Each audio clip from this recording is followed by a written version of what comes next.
大家好，我係主持 Tony，咁隔離嘅係我哋嘉賓主持發哥哥。你好，大家好。今日嘉賓咧就係黃會長嚇。係啊，大家好啊。好。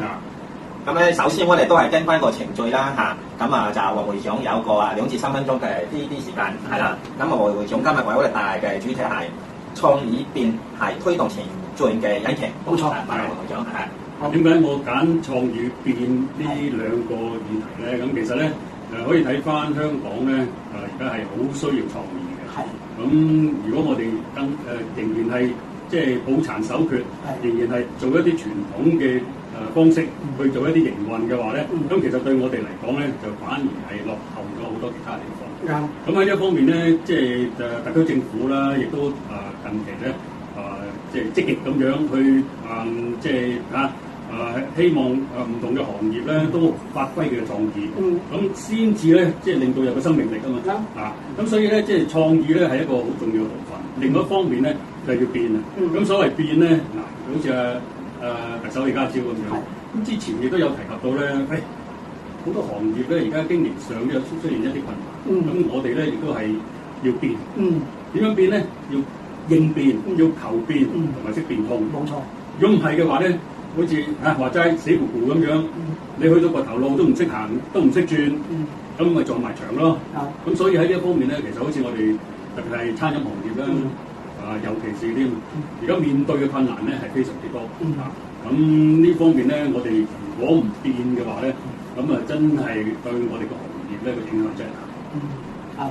阿黃長講得好好啊！呢方面我都同意呢個發哥哥嚇。咁網絡上有句説話咧叫做變化係痛苦嘅，但係變化咧就仲痛苦咁樣嘅。咁就套用喺我哋香港嘅飲食行業嚟講啦嚇。咁黃會長可唔可以同我哋講下變咗有咩好處？如果唔變會點樣？係啦。嗱，所謂變咧，其實如果以我哋一個咁傳統嘅行業啦，因為香港18000間食肆大概嚇。咁大部分啲食肆咧都係一啲中小型嘅企業，咁特別咧亦都有唔少嘅中小型嘅企業咧係一啲比較年長啲嘅，甚至年紀大啲嘅人咧去營運，咁佢哋都諗住可能退休。咁如果你要我變嘅話咧，其實都幾複雜嘅喎。我譬如話又要揾啲人工智能啊。揾一啲新嘅創意啊，宣傳嘅手法又要改變啊，咁呢方面咧，其實對一啲傳統嘅行業，特別一啲唔係話太過容易面對一啲困難嘅時候，作一啲轉變嗰種做法嘅話咧，對呢啲傳統嘅企業咧，其實個影響真係大嘅。咁我哋亦都睇到啦，因為近期咧亦都有唔少嘅一啲年輕人。咁佢開一啲餐廳嘅話，唔係話開啲好大間嘅餐廳，冇錯。反而咧，佢通過好多唔同嘅做法，譬如話宣傳方面，冇錯。佢喺小紅書、喺其他嘅社交媒體去宣傳佢，咁而吸引到咧唔少嘅人士，包括本地嘅市民啦，同埋遊客啦，喺小紅書望一望睇一睇，哇！喺周圍去。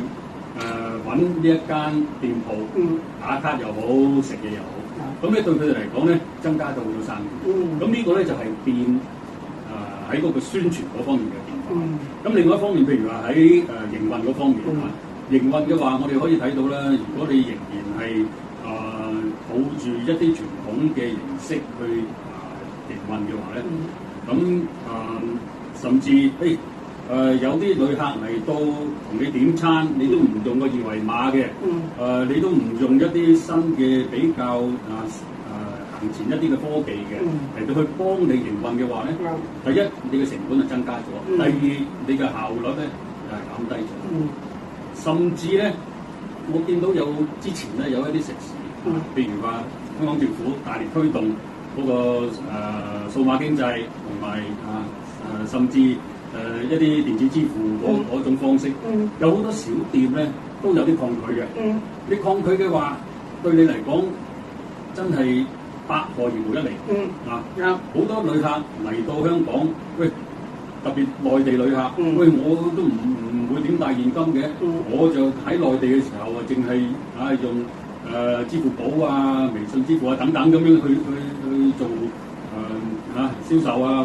嗰方面嘅。喂，嚟到香港，原來我去餐廳啲人唔用電子支付嘅喎。咁我又找唔到數喎，咁點算咧？咁呢啲咧形成咧好多一啲即係技術上嘅問題，咁係需要去改變。呢個係支付嘅問題，都係其中一種嘅創新與變啦。係啦。咁其實啊，黃會長你集團咁大啦，其實你喺入邊嗰個譬如創與變方面啦，有冇一個實際嘅例子咧，係可以俾我哋參考下點樣可以做到佢成功，而又創造到更大嘅業績咧？其實每一個環節咧，因為譬如我哋集團咁樣分開有好多唔同嘅部門啦，有銷售啊、市場部啊，即係營運嗰方面亦都有即係 accounting 會計啦，會計嗰邊啊，仲有好多其他嘅，冇錯，物流啊等等咁樣。冇錯。咁喺呢方面咧，其實我哋都用咗好多 AI 嚟到去幫每一個部門，去提升佢哋嘅日常運作嘅效率。明白。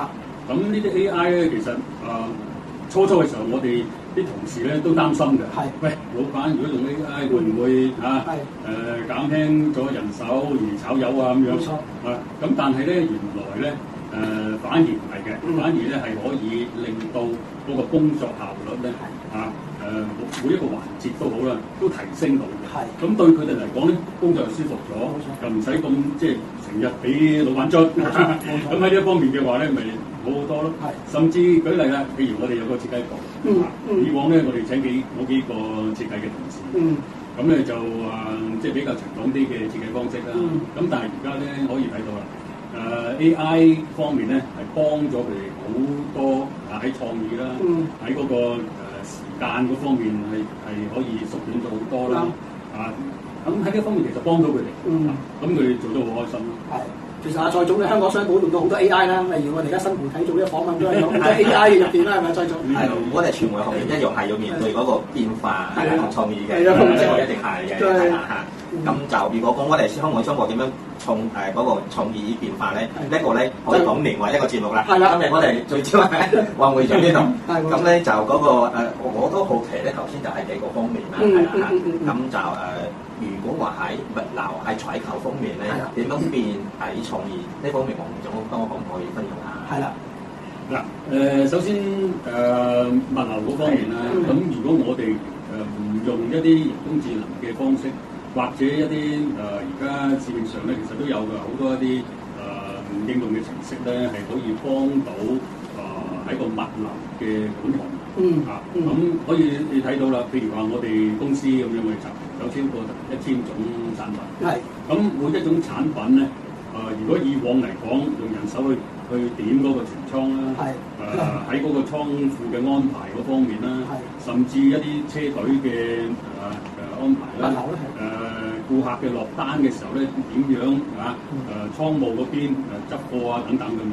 咁呢啲咧以往嚟講真係花好多人力物力去做，但係咧我哋第一我哋咧亦都係盡量減縮我哋嘅一啲喺嗰個營運成本嗰度啊，我哋點都要控制。咁譬如我哋有部分嘅物流係外判咗俾人做，咁而我哋咧亦都係同對方咧，甚至自己都好啦，係有一啲即係線上嘅溝通。咁即時咧，譬如話個客落單，咁立刻咧物流嘅公司咧就可以立刻同我哋執貨，立刻就可以安排送貨，4個小時內就可以出貨。咁呢啲咧就比起以前咧，可能要隔1日或者第2日，我哋先至可以送貨嘅。喺個時間方面已經係減縮咗好多。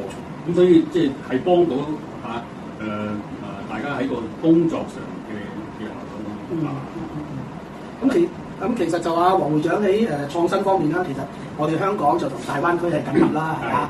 咁其實有冇諗住係我哋喺大灣區多開多啲嘅食肆咧？用香港嘅模式喺大灣區做大香港嘅食肆嘅模式。大灣區咧8000幾萬人口啦，咁同香港咧其實即係咁近距離嘅話，好多內地嘅遊客咧嚟香港旅遊。其實咧大部分咧都係大灣區嘅遊客。冇錯，對。咁喺呢方面咧，其實我哋亦都睇到啦。其實好幾年前咧，香港已經有一啲餐飲嘅集團咧，喺大灣區擴張。咁我自己本身咧都喺大灣區咧，其實好多年前啦，喺90年代咧，我哋喺佛山已經即係設立有間咖啡廠啦，有食品嘅包裝廠房啦，咁即係涵蓋嗰個業務咧，其實全國性㗎啦。係啦，咁唔係話單係大灣區，但係大灣區咧，我哋係都擺重好多。主要原因咧，我哋總部亦都喺廣州。咁我哋咧亦都係會即係訓練一班好有經驗嘅團隊啦。從銷售，甚至我哋生產啊、物流啊嗰方面，我哋整個配套我哋做咗好多嘢。咁所以喺呢方面咧，其實大灣區嘅發展咧，對一啲香港嘅企業，如果佢要餐飲業，如果佢要喺大灣區發展嘅話咧，其實目前嚟講咧唔算困難嘅。早期嘅時候咧就會可能我又唔熟嗰個環境，我又唔熟啲法例等等咁樣，我點好似即係瞎子摸象咁樣？咁呢個咧就複雜啦。咁但係咧，即係我哋喺大灣區已經由93年開始，已經係設廠嘅，咁已經好熟習當地嘅文化，當地嘅即係嗰種做事嘅方式，亦都好了解嗰個法規法例。咁所以咧，即係對一啲企業進入內地特別大灣區嘅市場嘅話咧，其實我哋完全可以幫到手。咁喺政府嘅層面咧，你可以睇翻啦，特區政府咧，咁亦都有一啲相關嘅部門咧，係鼓勵啲企業咧融入大灣區嘅發展。冇錯。甚至咧係希望一啲年青人咧係可以投入大灣區，了解大灣區嗰個整體嘅市場，融入大灣區嘅發展。翻嘅主題啦嚇，咁就嗰個叫做係黃會長今日嘅主題咧，就係創意變係推動前進嘅引擎啦。冇錯。咁都係順翻頭先嘅思路啦嚇。咁由喺創意變嘅過程裏邊，有冇啲嘢係要注意嘅？係啦，先唔會就話可能行歪路定係點樣嘅？冇錯。係啦，咁黃會長有冇啲建議係啦？呢啲講者。但其實創就係一個創意係創新。咁好多時咧，我哋可以天馬行空咁樣去諗一啲嘢出嚟，但係究竟可唔可以落地咧？呢個亦都係。咁當然咧，即係特別年青人咁佢充滿創意嘅，咁因為好事嚟嘅。如果唔係就固步自封啦，你固步自封就永遠行唔出嗰一步噶啦。咁但係咧，當然我哋亦都要睇翻自己嘅力量係點。你量力而為，咁呢個亦都係重要。前路係好廣闊啦，你可以任意飛翔啦，咁但係咧你唔好失控啦，呢個係好緊要啦。咁譬如話即係除咗創意之外咧，嗰個變咧亦都緊要。你敢唔敢變先？變咧，頭先蔡總話齋，喂係好困難㗎嘛，係要好大嘅勇氣先至可以去變㗎喎。因為你一變嘅話咧，同你以往做嘅方式咧，我覺得喂冇問題啊！我做咗幾十年嘅嘢都係咁啦，你要我變，我如果變得萬一行錯咗咁，咪點咧咁樣？咁所以有好多人咧，亦都唔係話咁願意去變。冇錯啊！咁但係咧，講老實咧，香港我相信咧，亦都係需要一個幾大嘅轉變。咁呢個轉變咧係即係當然係為個好去轉啦，去變啦。咁好簡單嘅，譬如好似餐飲行業嘅講法。咁我哋亦都之前有提及到，喂，如果我哋仍然係用人手去落單，甚至傳菜又要去人手去傳菜，咁即係又唔用一啲人工智能嘅，喂，咁呢個對我哋嚟講冇幫助㗎嘛？你用傳統嘅方式，咁而家因為個時代已經變咗，已經係搞到咁快。我唔去追呢個潮流，唔追呢個時代嘅轉變嘅話咧，我就根本上係落後。就算我停咗喺度都好啦，其實係等於落後嘅。人哋已經向前啦，我仲停咗喺度，咁啊相對嚟講咧係落後。咁所以喺呢方面咧，其實當然我哋變咧要審時度勢嘅。你亂咁變亦都唔得嘅。咁。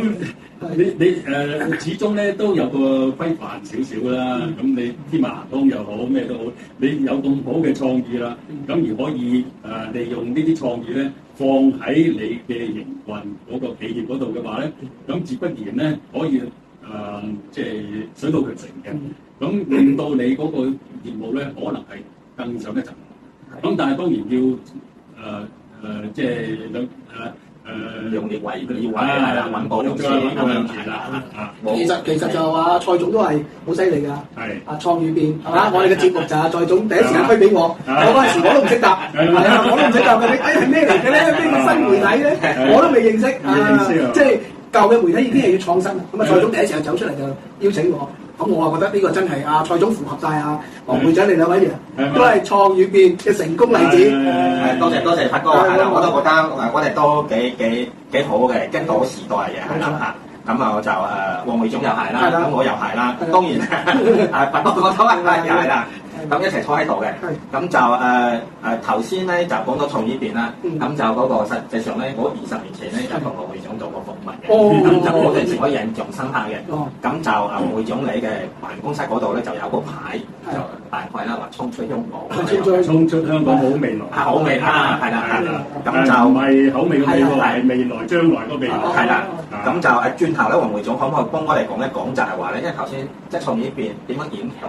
即係未來咁樣係啦嚇，咁就講得比較多可能係一個行業嘅，咁啊轉頭黃會長可唔可以講多少少係企業嘅？但喺黃會長講之前咧，發哥哥你係嘉賓主持嚟嘅，係啦，你多講一講咧，係啦，咁啊創意變咧即係點樣影響即係你哋個行業或者你哋公司，咁都講一講啊，大家一齊分享下。咁其實創意變頭先阿黃會長蔡總都講咗好多啦，其實我就好鬼覺得係真係頭先阿黃會長講到啱，講每個部門啊，咁其實每個部門咧真係譬如。好簡單，我哋公司係人事部咁咯。咁人事部其實係需要㗎嘛。咁但係咧就每次就要請人，跟住3個月佢又離職，又試用期嚟咗之後又要登報又要請我翻嚟interview，然後又請，跟住佢做下又話唔做，咁咧來來回回呢度係嘥咗好多錢。即係我睇翻條數，即係人事部一個部門咁計。咁而家請咗咧就係一個 AI，咁啊即係做咗一個俾一個外判嘅 AI 去做佢嘅招聘，簡單好多啦。嗱，我啱嘅就俾一翻佢需要嘅佣金俾佢，我就聘請嘅人事。咁所有嘅 KPI 就喺晒佢度。咁我唔使又同我人事部方面咧又做咗 KPI 喎。呢個人事部經理，呢個人事部嘅助理文員係點咧？咁樣咁就係呢樣嘢就係正正講到就係可以其實就好簡化嘅。咁其實 AI 真係幫到。咁所以我覺得頭先黃會長講呢個咧，我自己嘅親身做法，我覺得呢個係值得嘅，即係真係一個創新同埋求變。一個同埋用 AI 嚟到點樣去實施創意變嘅過程裏邊 ，AI 幫到手，係啦，幫到手，係啦，我嘅睇法咁啦。呢個係啦，交俾你就頭先講話咧，即係嗰個叫做創意變嘅過程裏邊，冇錯，係啦。咁有冇特別聯繫，即係嗰個叫做即係一啲具體嘅個案，即係你哋公司嘅，係啦，可能就係即係跟住咧就係實施咗之後，可能對你哋公司有啲比較大嘅里程碑式嘅一啲轉變啊、進展啊。其實而家嗰個 AI 嗰個應用咧，已經相對嚟講係普遍咗。咁頭先阿發哥所講嘅人事部當然可以幫到手。咁其實咧會計部咧都好重要。咁喺會計嗰方面咧，即係可以想象中咧，牽涉到嗰個好多一啲細節上嘅嘢咧，其實可能以往嚟講，如果你唔用 AI 就花好多人手去譬如話對單去睇下嗰條數就算你爭嗰1蚊都好啦，可能都要花好多時間去揾出嚟點解唔同嘅咧咁樣。咁呢啲咧，即係如果我用 AI 嘅話咧，反而我哋而家都有用，咁就覺得咧，我哋突然間好似啲嘢行快咗好多咁嘅。冇錯，速度快咗好多嘅。我即係每一個部門，如果我應用到嗰個 AI 嘅話咧，個個部門都路咁樣推動。而家咧推到我咧嗰個引擎啊，我要加推補先得。即係我自己啊，如果唔係嘅話，我追唔翻我啲同事啊。啲同事行得快過我啊，而家冇錯，係嘛？以往嚟講，喂，你哋咁慢嘅唔得喎，咁樣我年紀都大過你哋咁多，但係我嘅思想我都有創意，我都向前行。點解你哋停喺度啊？咁樣咁，但係後嚟咧，佢哋逐步用咗 AI 啦，咁而係習慣咗同埋識運用啦，反而佢哋行得快。咁呢個好事嚟嘅。咁我反而咧要向佢哋學習。咁啊，最後一個問題呢個黃會長啊咁展望未來啦咁就黃會長咧覺得咧就即係對香港嚟講對成個香港或者對成個即係人事業嚟講咧，即係叫做係邊啲點會可以係創意變咧，係啦先可以變得更加好嘅。嗱咁樣講法啦，好似今朝早我先至香港電台都有訪問過，咁呢排咧其實都好多訪問，咁發哥，我每年啊，你知唔知我特別疫情期間啊，一年我有成1300幾至1500幾個訪問。哇！一年啊，一年，哇！每日差唔多每日3、4次，每日平均3、4個。係啊，冇錯。哇！咁啊，即係可以睇到咧，餐飲行業咧遇到一啲好似Covid 啊，即係新冠疫情嗰個情況嘅下咧，嗰個即係行業咧，個影響幾大。咁好多行業咧，亦都係真係即係面對咁大嘅問題嘅話，你點樣去生存？咁呢個係重要。咁我哋亦都要分析到啦，而家香港個餐飲業咧，特別係一啲顧客，佢嘅即係飲食嘅習慣，亦都有改變。冇錯。咁佢變嘅話咧，其實就令到我哋都要變喎。我唔變嘅話，我做唔到嘅生意。冇錯。係咪？你就算講兩餸飯啫，喂，點解突然間多咗咁多間兩餸飯嘅？疫情嗰陣時之前咧，其實全香港咁多間食肆，大概得2-3%嘅店鋪咧係兩餸飯啫。哇！而家唔係啦，已經有成接近1500間嘅兩餸飯嘅。佔比幾多度啊？全香港而家大概18000間食肆，咁已經有大概1500間嘅兩餸飯。咁呢個比例就已經好緊要咯喎。咁變咗咧，你可以睇到啦，兩餸飯嘅興起，或者甚至而家內地嘅遊客嚟香港咧，嗰個消費模式又改變咗，成日喺度變。咁佢哋又唔係話追求一啲好高級、好貴嘅消費咁反而咧啲高級嘅場所咧，嗰個生意就受影響。咁另外一方面咧，兩餸飯啊、茶餐廳啊、快餐店啊，亦都開到成行成市。咁亦都可以睇到咧，即係好多一啲地區性嘅餐飲啦。咁佢哋咧其實係用一啲手法去改變。嗰個手法咧就宣傳喺小紅書放一啲視頻引啲內地遊客去打卡去令到佢嘅生意增長。咁好多其實咧，我哋睇到整個香港嘅餐飲業咧都要改變添。